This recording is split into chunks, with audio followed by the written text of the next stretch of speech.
to Prozoro, a public procurement project, and Ukraine has made fantastic strides in open contracting, beneficial ownership, and also opening administrative processes. These successes really follow in the footsteps of our incoming chair, the government of Georgia, who we're so pleased to have today, represented both from civil society and from government, who has been heralded for their achievements with their permanent dialogue mechanism, engaging in a very open way both government and civil society, for their quite ambitious OGP commitments, and of course also recent winners of the Civil Society Open Government Award and their pioneering work in Parliament. The collective leadership that is in this room is really an important catalyst for open government across the region, but also internationally. We are here to build a network of reform-minded government and civil society colleagues. And really that engagement between government and civil society is absolutely at the heart of the success that we've seen across this region.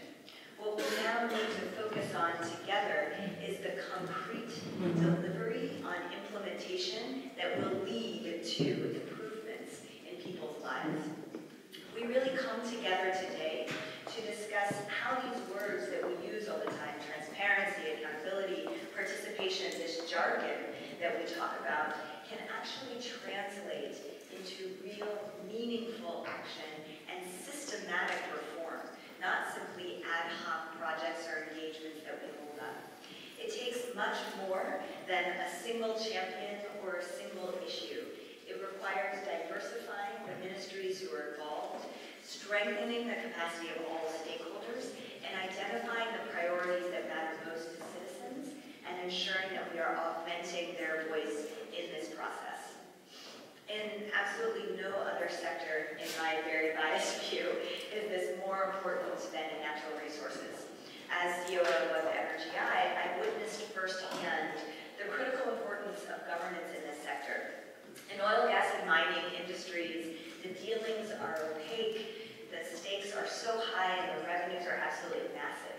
These are resources that are managed on behalf of the people by the government, and yet accountability lines are too often broken as a result of the power and information asymmetries and the tremendous incentives for corruption and mismanagement of these resources. However, OGP has the potential to change this dynamic, to bring citizen voices to the forefront in the management of natural resources and across a diverse set of sectors.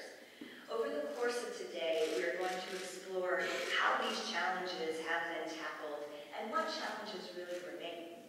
In the spirit of OGP, we will learn from those who are part of the initiative and discuss how to bolster ambition from within, but we also hope to use this opportunity to bring new voices into the partnership.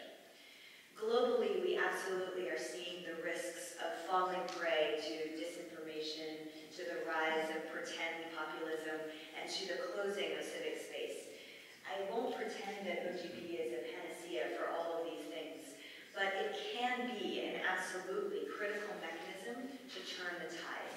We can demonstrate that openness is not just another catchphrase, but the true path to genuine citizen empowerment and government effectiveness. I really look forward to listening and learning from you all.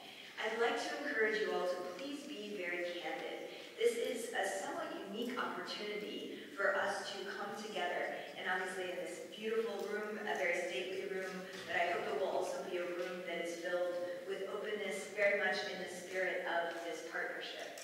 We can really only achieve the true transformative potential of openness when we acknowledge openly and fully the obstacles that are ahead and the opportunities that we may seize. I'd like to offer some special thanks to my NRGI colleagues, to Galib Efendiev, who is our Eurasia Regional Director, to members of our team, Fidan and Nassima, who worked tirelessly to put this event together. I'd also like to recognize the efforts of our colleague Alexia Taras at the International Renaissance Foundation, to Helen and Tanu and Shreya, at the OGP Support Unit, and of course again to the government of Ukraine, for hosting us, and in particular to Natalia, who is the OGP coordinator, for their support to make this important event happen. But finally, I'd like to thank all of you for being here today. Obviously, it goes without saying, but there's no point in having an event if we don't have engaged and active colleagues who are really committed to the cause of open government partnership as you are here today. Thank you so much.